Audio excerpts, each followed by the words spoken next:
In today's episode, we'll be speaking with Adam Dempsey. Adam is a senior student at Loyola High School of Los Angeles who intends to study political science with aspirations to become a minors counsel. He's a passionate advocate for youth development and systemic reform with a strong focus on the foster care system and legal advocacy. As a student leader, he has worked to bridge gaps between foster youth and privileged students, fostering dialogue and understanding.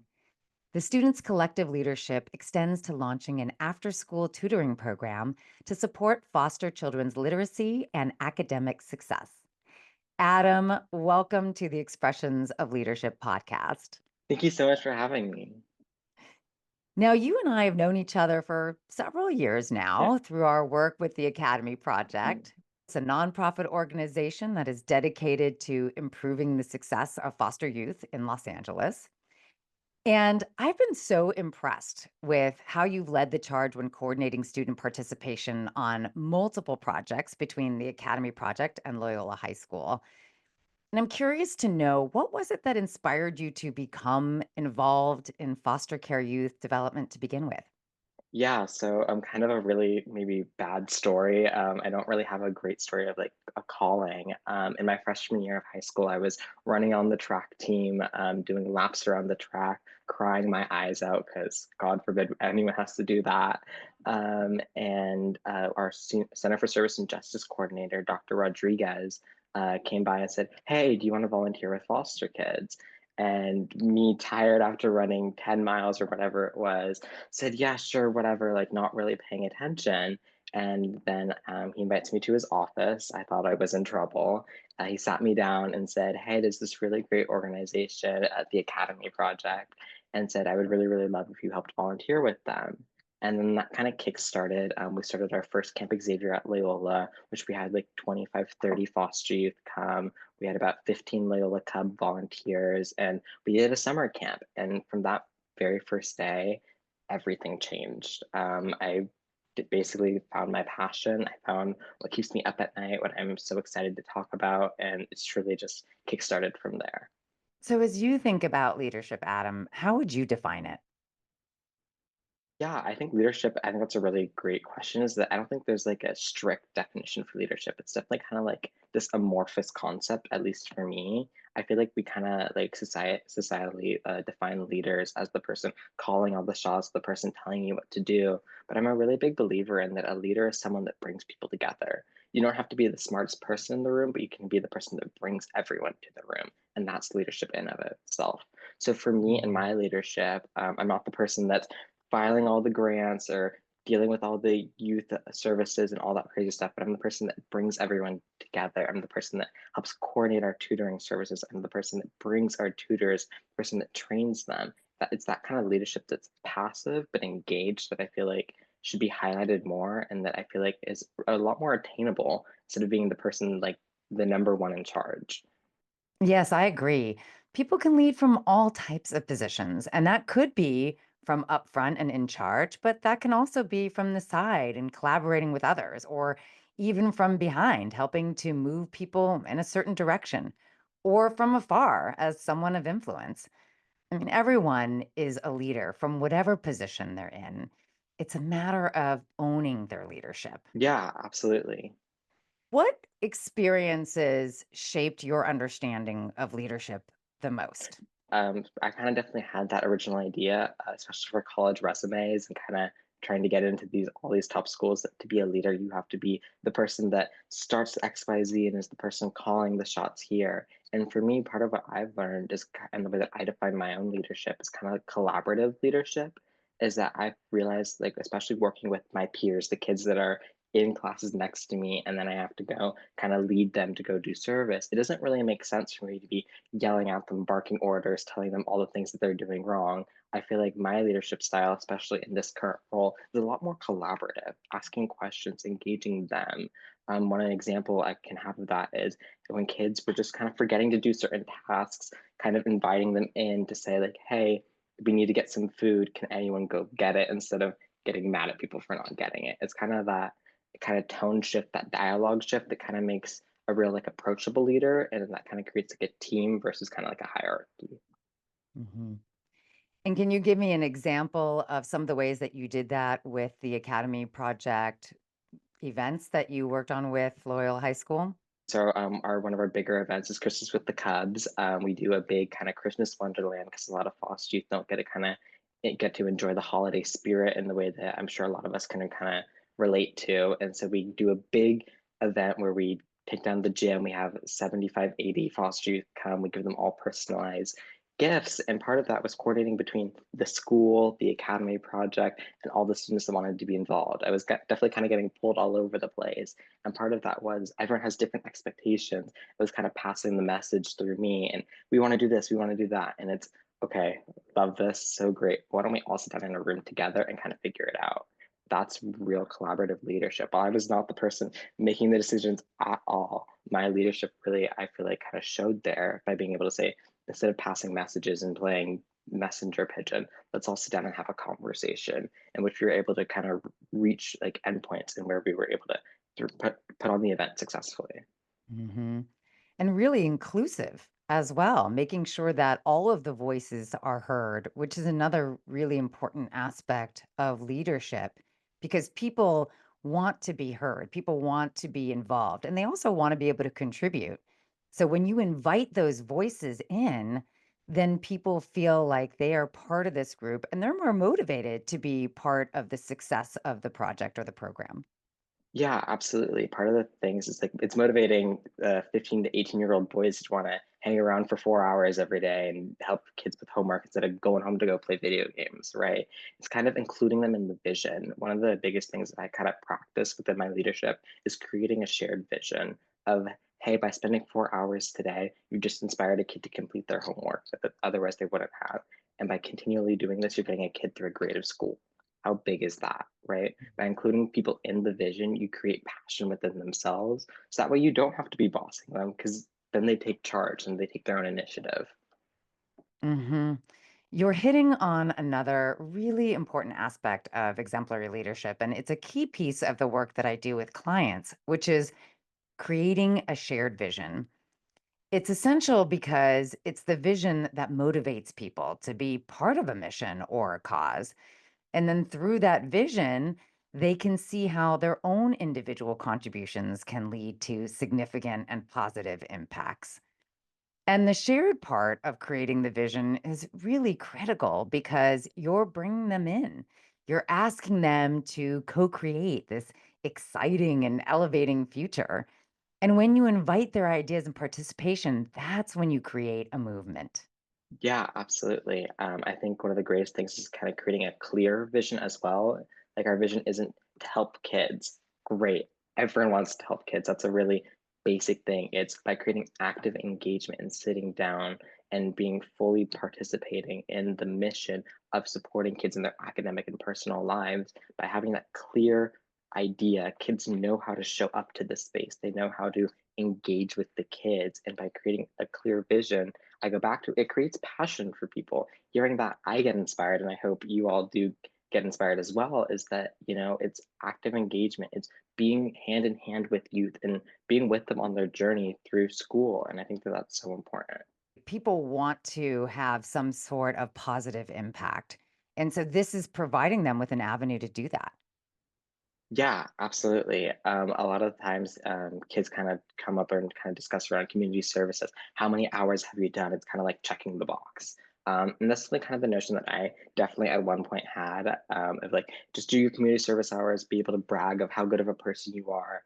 But it's really what I've seen, and especially with myself, 'cause I can speak to that a lot, is that from the first time anyone volunteers with us, they constantly ask to come back. We have kids that come 5 days a week, 4 days a week, as much as possible, constantly coming up to me asking, when can I come volunteer? When is the next event? When is this? And that's really, really great, the fact that you want kids to actively go and volunteer their time instead of you having to tell them to go do it. I think that's really, really cool that like it's kids with kids. And I think that that's what really makes our program so special is that it's youth connecting with youth. It's kind of that a peer mentor thing that a lot of other programs kind of use, and it allows for such true connection both between the youth and the student, but vice versa as well. And people are able to really kind of change their mindset of this isn't service, I'm just doing good because it feels good and I can make an impact.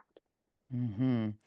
Yeah, this isn't, as you said, not just something to check off the box or so I can get so many hours, Yeah. but it's because it's a way that I can give back to the community.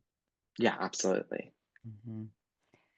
And what inspires you to continue growing as a leader?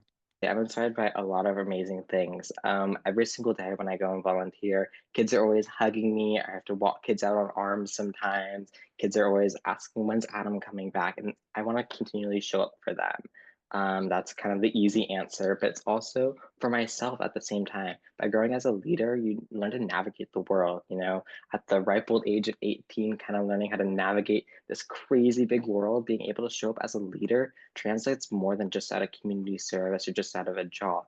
Leaders navigate the world, I would say, a little bit differently. They show up, they're engaged, they talk eloquently, they engage in conversation, they show up all the time, they're consistent. And I feel like being a leader is kind of a noun in a sense. That's a person that navigates life in a certain way. And I think that for me, continuing to grow as a leader kind of helps me reach that goal of becoming a young adult that's ready to succeed.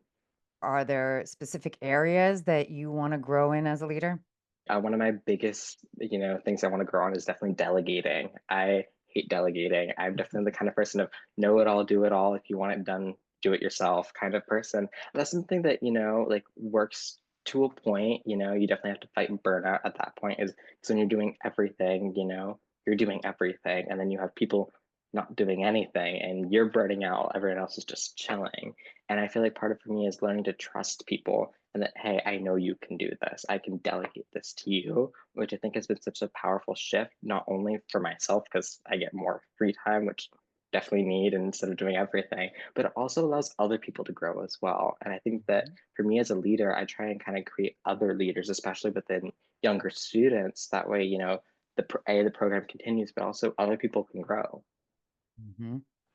What, if anything, do you think is the resistance to taking on leadership as a high school student?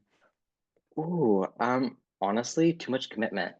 Being a leader is hard. It's a lot of hours. You have to be able to pick up the phone and do this. You have to be, you have to go out and go. You can't just, it's not going to come to you. No one's going to come up and ask, hey, do you want to go? No, there's none of that. You have to go out and actively seek. And I think for a lot of people, people are scared. A lot of things we kind of, and I hate to be that person, but everything's on our phones. You scroll through it, you don't have to actively go out and go do it. And part of being a leader is you have to put the phone down and actively go out and go seek opportunity, go seek new connections. And you also have to be actively engaged all the time, which can be daunting. And I absolutely get that. Mhm. And so how would you encourage people to say this is something that you want to take on, not just for yourself, but for the others around you? Yeah, it's absolutely a passion calling, right? I would say don't be a leader unless you're actively passionate about it. Whether it be you're passionate about something for community service, which is wonderful, or passionate about something else, like whether it be robotics or a sports team, being a leader requires passion. I think that's the bottom line. And so I feel like if you want to be a leader, do it for what you're passionate with. If you're not passionate about it, don't be a leader because then you're harming the team. I think that's a really kind of important distinction that a leader that isn't passionate, you can very easily tell. They just don't care. They're checking their own box. They're showing up, they're leading, and then they go home. They don't care. They're not going to go the extra mile. And so part of what I advise, people that ask me, how can I do what you do, is simply find what you're passionate with and get involved and continue to do it. And leadership will come naturally with that. Mhm. There's something about that energy of passion that can be contagious and bring others on. Yeah, absolutely. Passion is contagious. I think that's a really, really great point. Is that like, my passion, I've seen it with other people, they get inspired, right? They might come like, okay, Adam keeps nagging at me to come volunteer. I'll come once just so that way I can shut him up and we can get it done. And they'll come once and then they'll come for the rest of the year. It's that one-time engagement that creates a passion. And I think it's just getting over that hurdle to maybe seek out engagement, getting, human to human right there, tangible connection that can create such passion. So tell me about a rewarding experience that you had as a leader. Yeah, my rewarding experience, I'll definitely kind of start would be at least is on my first day of Camp Xavier. I was like a sophomore, freshman, really, really young. Didn't really know what I was doing, didn't really know who I was definitely kind of like insecure, not that confident. And the kids had to go home when we take them to their hop skip drives, and kids all grabbed on me, and I had to walk them out like on my arms. That was kind of like a, oh my gosh, I can make an impact. Look, I wasn't the person that was playing football with them all day, or wasn't the person that was teaching them how to code or anything like that, but I was the person that they wanted to hug on their way out. And I think that it's being, emotionally available, being present with these kids that really kind of created such a passion for me, is that they kind of reflect that towards me as well. And that's been so amazing. Continuing on, what's been really, really rewarding about my leadership is being able to see how the program's grown. We started off from just a 1 week summer camp in the back of the school to now being an active club on campus with over 90 plus active members, to having a center down the street where kids come and volunteer every day. Like, that growth has been really, really amazing. And it's also been really, really great to kind of hear other kids ask how they could do the same or get involved. That's been kind of like fulfilling for myself to know that people see that work and kind of recognize it and want to, hey, get involved or do something similar. Mhm. And what about a challenge? Tell us about a challenge that you experienced as a leader, and how did you overcome that challenge? Yeah, one of the biggest challenges is because I work with largely just my peers. It's kind of having to get people that you're on the same playing field with. You're not their boss. You're not older. Getting your peers to try and kind of get over that first hurdle. I kind of say it to everyone. It's like, once you do it once, you're going to be addicted. Like, I'm telling you, just come once. And I tell people that it's the easiest service hours you'll ever do, because the time goes by like that. You're playing volleyball with kids. You might help them do a couple of times tables, but it's really, really easy. And the challenge for me has been getting people to kind of want to take that first step in the door. Mhm. Part of the way that I've kind of tried to address that is try and get some adults involved with our counseling department. I get a lot of referrals from them, of kind of like when kids want to do service. Hey, come hit up Adam. He'll help you out, get you involved with some service.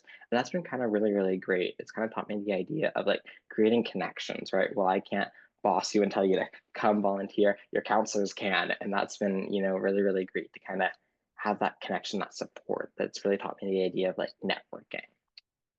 Networking is a key skill when it comes to bringing people on board, bringing people together, and also to recruit others to join. And so, speaking of recruiting, as you're going to be graduating this year, how do you see the program continuing in your absence? Yeah, that's an absolute amazing question. Absolutely, I would love to stay in LA and definitely kind of continue to have that really easy hands-on role. But I also recognize that might not be what's in the cards. So part of what I've tried to do is kind of train like a succession plan. I've already kind of picked my kid that will be kind of taking over next year, and kind of trained him of like what the job looks like, of how, the program's pretty self-sufficient, but how he can kind of step it up, take it to the next level. And I'm really, really excited. He's a great kid. His name's Giacomo, and he's going to be so amazing for us next year. So, with Giacomo, you have your succession plan in place. Yeah, absolutely. And a little like prior proper planning moment is that I actually figured out a current sophomore who's going to kind of shadow Giacomo, so kind of keeping 2 years of succession involves that way. No matter what, the program continues, and really having some great kids kind of being able to step up into leadership. And you're going to be entering college. So, how do you see your leadership evolving in this next phase of life? Yeah, I'm really, really excited to kind of go to college, kind of learn, kind of grow, and be able to kind of like actionize my leadership to a more professional level, kind of take it that next step up from kind of being a high school student to being a full adult, if you will, and kind of see where leadership can kind of grow, where my ability to kind of serve. There's some barriers that are definitely there, and being able to kind of overcome that with age is going to be such an amazing opportunity. Now, we always like to end our segments here with some advice and then also something fun. Yeah. So, let's start with the advice Okay. question. If you had a microphone to Mhm. the entire world for 30 seconds, what advice would you shout out? Yeah, I would definitely shout out really, really quickly. There's a famous RuPaul quote of, if you don't love yourself, how in the hell are you going to love somebody else? And I kind of spin that a little bit of, if you don't know yourself, how are you going to know someone else? And I think really being in touch with yourself, knowing who you are, is truly like such a critical point. knowing how you navigate through space, knowing what makes you laugh, what makes you cry is really such like a self-development goal that I think that everyone should be able to have to kind of know you, know what's gonna trigger a reaction, know how you can show up, know what you can handle and what you cannot. It's really such a powerful thing, especially professionally, because it kind of lets you kind of gives you your guide rails and how you can manage and how you can get through the job. That's fantastic. Now for the fun question. What three things would you do if you were invisible? Ooh, okay. So first one, I would definitely just want to like walk around like a mall or a zoo. I just feel like it'd be really, really fun to kind of be able to be like waving at everyone, be making funny faces, and no one know what's going on. I know it's a little silly, but it would be really, really fun. The other thing I want to do is drive a car, so it looks like a self-driving car. I don't know, that just sounded really funny to me. And then the last thing I would want to do is probably like play with my dog. Imagine the dog running after a tennis ball, or the dog, or seeing the dog see a tennis ball floating in the air. Just would be really, really fun and just have fun with it. Well, thank you so much, Adam. I really appreciate you being on the Expressions of Leadership podcast. And thank you so much for having me. This has been so great. And thank you to our audience for tuning in today.